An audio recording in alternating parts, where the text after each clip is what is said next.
The History Show. In today's edition of the History Show, we will be exploring the history of lawmen and gunmen of the American Wild West with your host, Kurt Russell.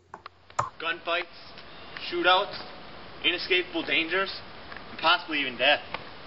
These are just a few of the many problems that the lawmen and gunmen of the American Wild West face every day. Hello, I'm Kurt Russell, and today on the History Show, we'll be talking about the famous lawmen and gunmen of the American Wild West.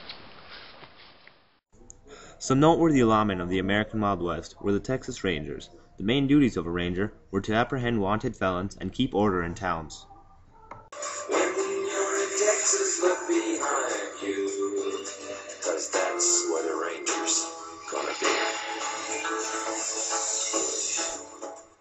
The Texas Rangers started in 1823 when Stephen F. Austin hired 10 men to protect a large group of new settlers in Texas. The Texas Rangers were actually an unofficial group for the first time in 12 years of their career. In 1835, though, they were recognized as an official organization and elected Robert Williamson to be their first major. Within 2 years of the formation of the Rangers, they had almost 300 men being on duty Rangers. They knew their duty and they did it. While in a town, they made no braggadocio demonstration. They did not gallop through the streets, shoot and yell. They had a species of moral discipline which developed moral courage.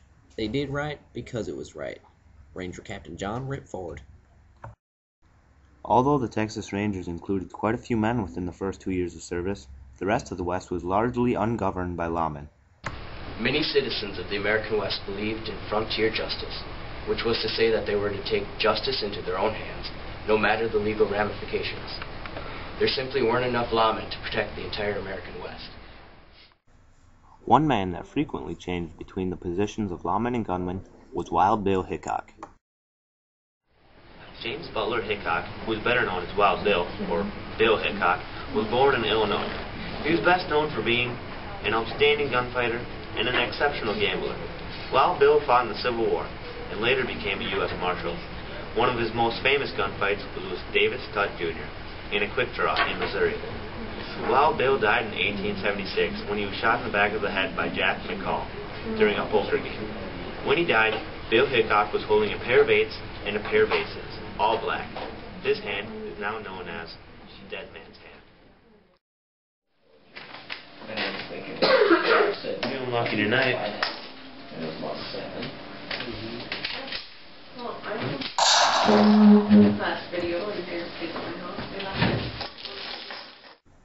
Another famed gunman of the Wild West was Henry McCarty, otherwise known as Billy the Kid.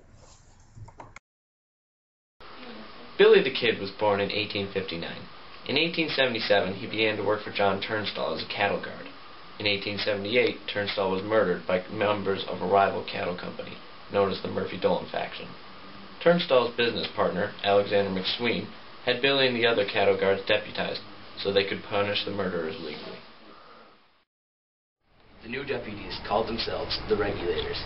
After the Regulators arrested and began killing members of the Murphy-Dolan faction, they became outlaws, and the Lincoln County War began. A 5-day siege began, with the Regulators trapped inside Alexander McSween's home. At the beginning of the 5th day, members of the Murphy-Dolan faction and Sheriff Pepin's men set fire to the house and forced Billy the Kid and the Regulators to evacuate.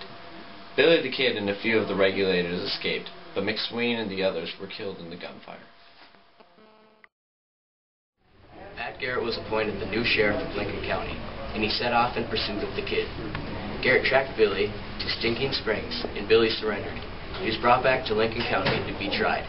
Billy the Kid actually escaped from Lincoln County to a place near Fort Sumner, but Pat Garrett tracked him there and killed the Kid in an ambush.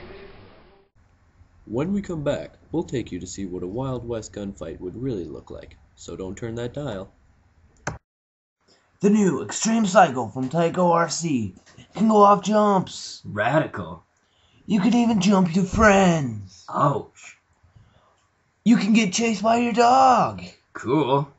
Or you can be the chaser and chase your dog. Whoa. The new Extreme Cycle from Tyco RC. Better trim dog and jumper not included. Are your legs curly and hairless like these?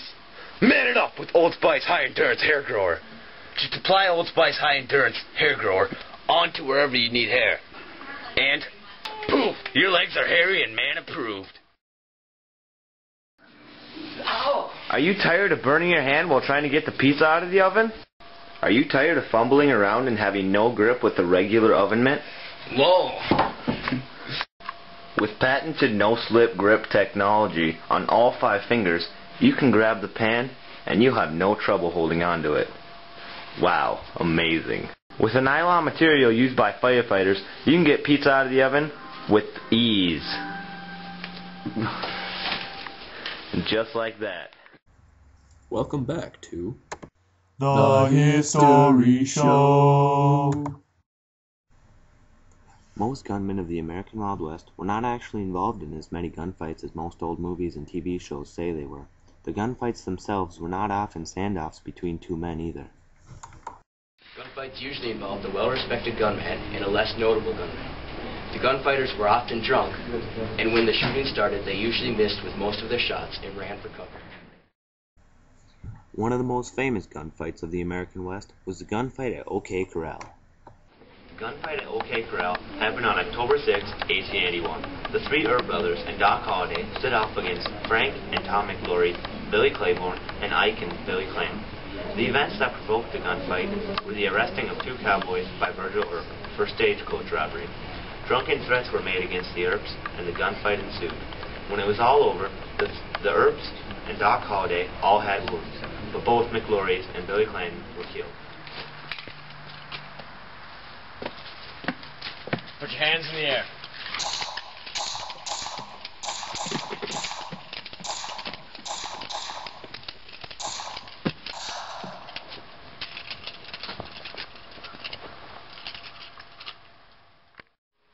Boot Hill is the common name for many of the burial grounds in the American West. They were named for the way in which most of the gunfighters died, with their boots on. The most notable Boot Hill is located in Tombstone, Arizona, where the OK Corral gunfight took place. The graveyard is believed to hold more than 300 bodies. The West was also home to many robbers and cattle thieves. One such man was Butch Cassidy. Butch Cassidy was born in 1866 as Robert Leroy Parker. He was a famous bank robber, train robber, and the leader of the Hole in the Wall gang. He ran away from home as a teenager and joined up with Mike Cassidy. He changed his name to Butch Cassidy in honor of his friend. He was arrested for robbing a bank, but was released 18 months later and started a group called the Wild Bunch. The group would usually split up for a robbery and then regroup at the Hole in the Wall hideout. In 1896, Cassidy recruited Harry Longabaugh, who was also known as the Sundance Kid, into the Wild Bunch. Then, in 1805, Butch Cassidy and the Sundance Kid made a robbery worth $100,000 in current U.S. currency. A local cavalry unit held them up inside a small cabin until a scream was heard inside the cabin, and then 2 gunshots. The cavalry unit entered later in the day to find that one of the men had put the other out of his misery and then shot himself.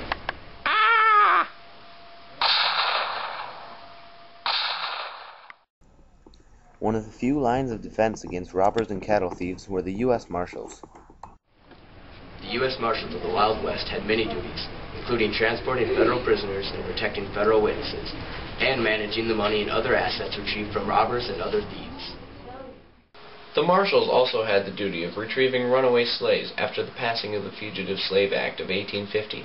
One of the most famous Marshals was Wyatt Earp, who was best known for his victory at the gunfight of OK Corral. Wyatt Earp was a wonderful officer.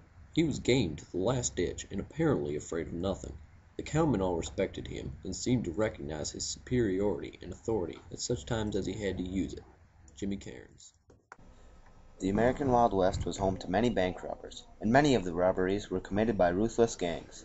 No gang was ever more famous, or infamous, than the Frank and Jesse James gang. Jesse James' criminal career started when he was just 16 years old, when he robbed banks with his brother Frank, and he later took over the leadership role.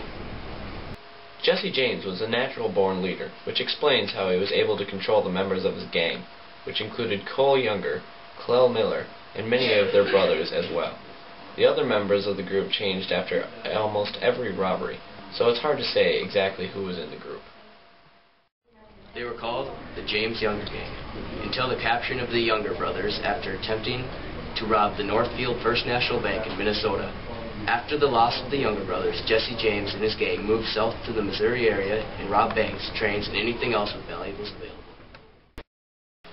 One of the James gang's most famous robberies was on February 13, 1866, when they stole $60,000 in cash and bonds from the Clay County Savings Association in Liberty, Missouri.